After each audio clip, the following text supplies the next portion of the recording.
He encouraged us, all of us, to act in the spirit of healing, beauty, solidarity, and hope, so that in his words, the flame of hope may always shine brightly in our world.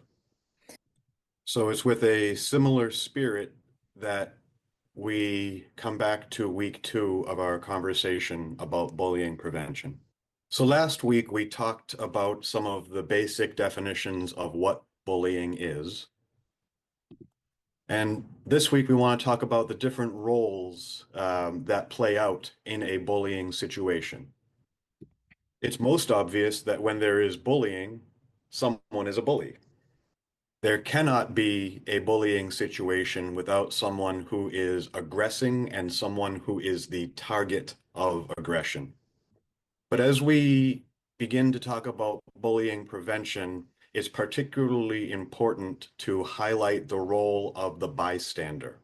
For one, the bystander role is less obvious than the other two roles. But also, as we will see, the bystander is where a lot of intervention and change can happen. It is not likely that the bully will magically stop the bullying. Mhm. And as we talked about last week, the target of the bullying often does not have the power to stop the bullying. And so we will pay special focus to what a bystander is and what a bystander can do. So, as you can see, the three roles are subdivided even further. People involved in supporting the aggression can come in these four versions. And what we look for in bullying prevention are opportunities where there is ambiguity. Because where there is ambiguity, there may be entry points for alternative ways of thinking and acting. So, for instance, we get curious about why a follower would take part in an action but would not initiate the bullying on their own. In some instances, the followers are the bullies, and in other instances, they may look more like bystanders. The supporters and passive supporters usually look like bystanders as well. But these bystanders are not neutral and may actually have a harmful impact. Some other categories of people involved in bullying are these three here. Each of these three are also part of the bystander group. And with the disengaged onlooker, we can be curious about why someone believes that the bullying is none of their business. With the possible defenders, we can inquire about why they do not intervene, even though they want to.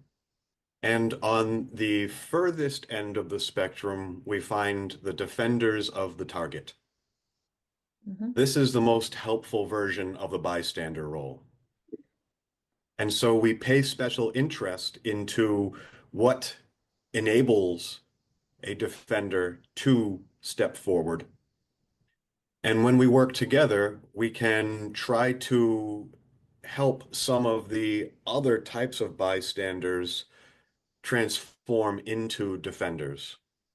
These statistics are illuminating.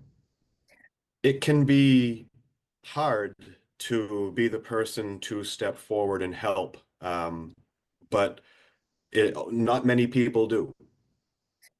And in spite of the fact that 90% of people feel uncomfortable when witnessing bullying, 81% of people reinforce the bullying with their behavior. And there are many explanations and reasons for why this happens. Social psychology has coined the term the bystander effect. And this is a phenomenon in which it has been found that people are less likely to help strangers when there is a crowd of other people. For example, if you were walking down the street and saw someone in distress, you would be less likely to offer to help if there were a lot of other people walking down the street as well. Both experiments and case studies of real world events have found that if there is only one witness, they are more likely to help. So the first lesson of the bystander effect, it is inaccurate to assume that someone else will help because in a crowd, most people are assuming that someone else will help. So when we consider situations that involve bullying in our lives, it is important to remember the lessons from the bystander effect. In other words, there are no innocent bystanders. Now, we also acknowledge that there are situations where it is unsafe to intervene. So we have to, of course, weigh out safety concerns. But the first question we can ask ourselves is, am I assuming that someone else will take care of this? So what does a bystander actually do?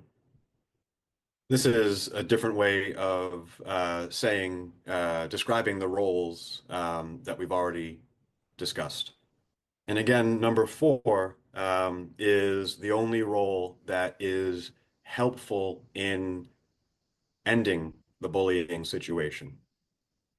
And I would argue that the only two acceptable roles are number four, and if the situation is not safe, then number three. So when we come across a situation in which there is bullying, we need to try to decrease and eliminate people's roles for number one and two. At the very least, leave the situation and do not provide an audience or support for the bullying.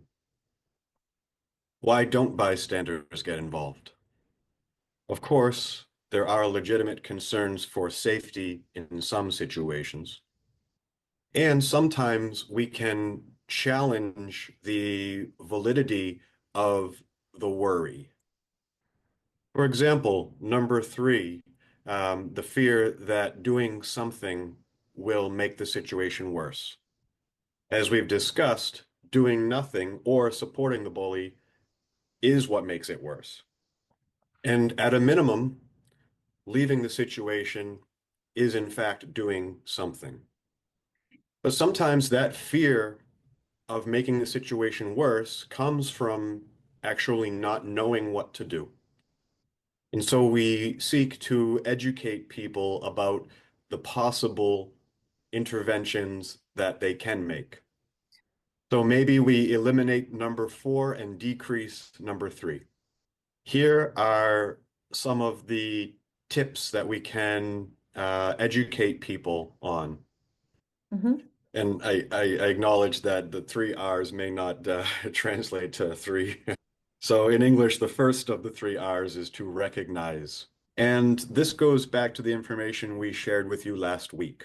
Is the activity targeted and one-sided?